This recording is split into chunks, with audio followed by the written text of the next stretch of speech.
Hello everyone, and welcome back to NovaLogos Audio English. In our last chapter, we explored the golden wisdom of Solomon.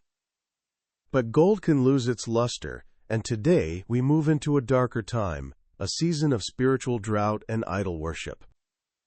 We meet the most fiery and enigmatic prophet of the Old Testament. We meet Elijah. Imagine standing alone against an entire empire. No army, no crown, just a mantle and a word from God. Elijah lived in a time when the heart of the nation was divided between the true God and the idols of the age. Have you ever felt like yours is the only voice speaking for what is right? Have you ever felt so exhausted by the semi battle of life that you wanted to give up? Elijah's journey is a powerful drama of high mountain victories and low valley exhaustion. It teaches us that while God can answer with fire, He often heals with a whisper. Today we explore how one man's courage challenged a kingdom and how he learned to hear God in the silence.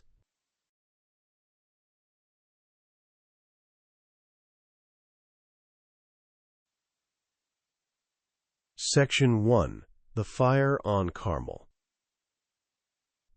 Elijah's most famous moment took place on Mount Carmel. He stood before the people and gave them a direct challenge. In the first book of Kings, chapter 18, verse 21, he asks the ultimate question: How long will you straddle the issue? If the Lord is God, follow him. If Baal, follow him. The test was simple.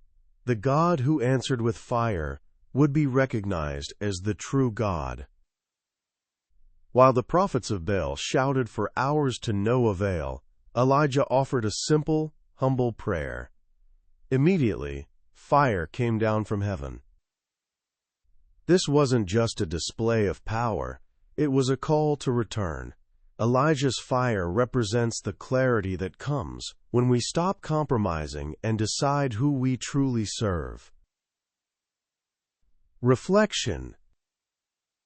Are you straddling the issue in some part of your life? Are you trying to follow God while also holding on to the idols of approval, comfort, or control? Elijah reminds us that God doesn't want a divided heart. He wants the fire of your total commitment. When you choose Him fully, He provides the fire to consume the obstacles in your way.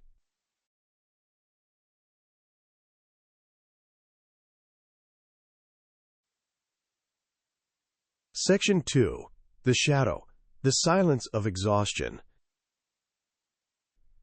Success is often followed by a crash.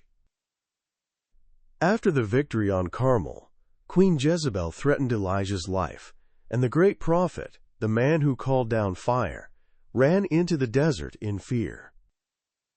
From the first book of Kings, chapter 19, verse 4, we hear the shadow of his despair.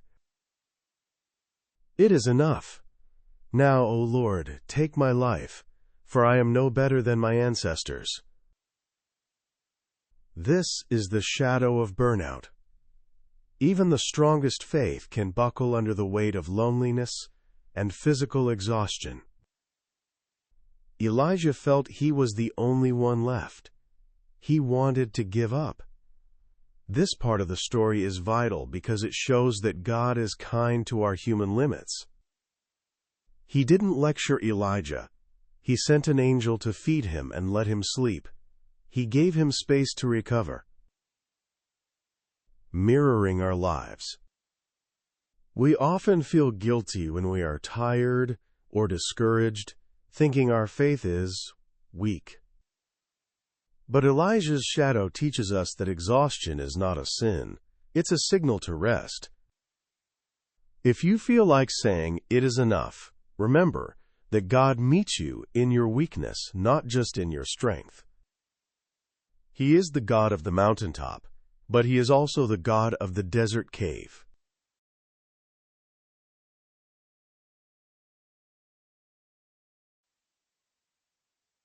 Section 3. The light, the tiny whispering sound.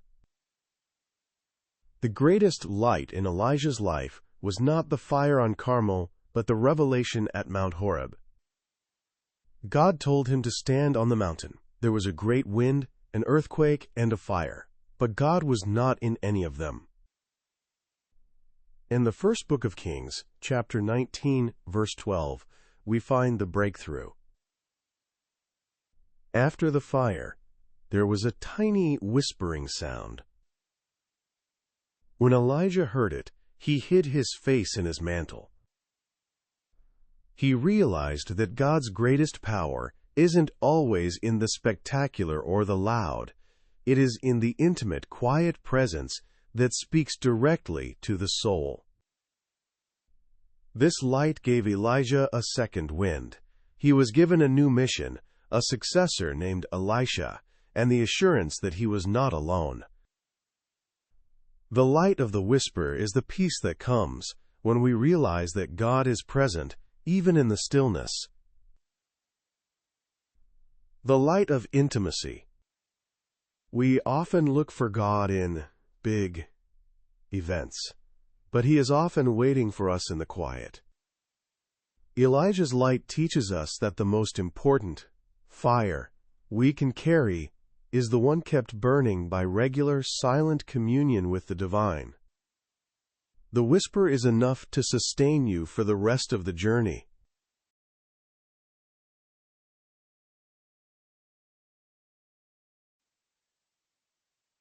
Section 4. Bridge to the present. Finding your quiet place. How can Elijah's fiery life and quiet restoration speak to us today? 1. Stop the compromise. Identify the idols that divide your heart. Make a clear decision to put God first in your schedule and your values. 2. Honor your need for rest. When you are overwhelmed, don't just push through. Seek the angel's bread, rest, nourishment, and prayer. 3. Listen for the whisper. In a world of loud winds and earthquakes, the news, social media, noise, intentionally seek the silence where God speaks.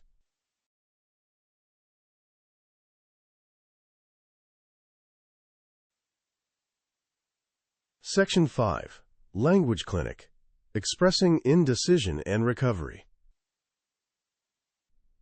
To help you describe inner conflicts and the process of finding peace, let's look at these English patterns. 1. To straddle the issue. This is an idiom for indecision or trying to have it both ways. How long will you straddle the issue? Example. You can't straddle the issue forever. You need to pick a side. Spiritual use. It describes the spiritual lukewarmness, where a person hasn't fully committed to their faith or their path. 2. It is enough. This is a phrase used to express extreme exhaustion or reaching a limit. It is enough. Request action. Example. It is enough. I cannot handle any more stress today. Spiritual use. It is an honest prayer of lament. It's okay to tell God when you feel you've reached your breaking point. 3. A tiny whispering sound. This describes subtle but powerful communication. Example. In the middle of the chaos, I heard a tiny whispering sound of hope. Spiritual use. It emphasizes that divine guidance is often quiet and requires us to be still in order to hear it.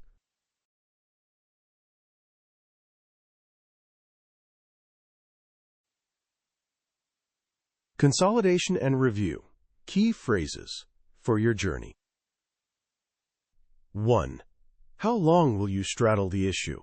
A call to decisive action and integrity. It challenges us to stop living in a state of compromise and to align our actions with our deepest beliefs. 2. The Lord answered with fire. a reminder of divine power and validation. It signifies that when we act with total faith, the Creator can intervene in ways that leave no room for doubt. 3. Take my life, for I am no better than my ancestors. This represents the height of human vulnerability and burnout. It validates our feelings of inadequacy and the need for divine comfort during our lowest points. 4. The Lord was not in the wind, a teaching on discernment. It warns us not to mistake volume or drama for the presence of the Spirit, encouraging us to look deeper than the surface. 5. A tiny whispering sound, the ultimate description of intimate divine guidance. It suggests that the most profound spiritual experiences often occur in silence and gentleness rather than in grand spectacles. 6. Go back by the way you came, a command of restoration and purpose. It shows that after we have been refreshed by God, we are called to return to our mission with new strength and clarity.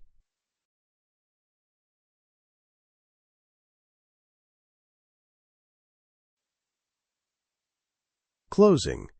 The silence after the fire.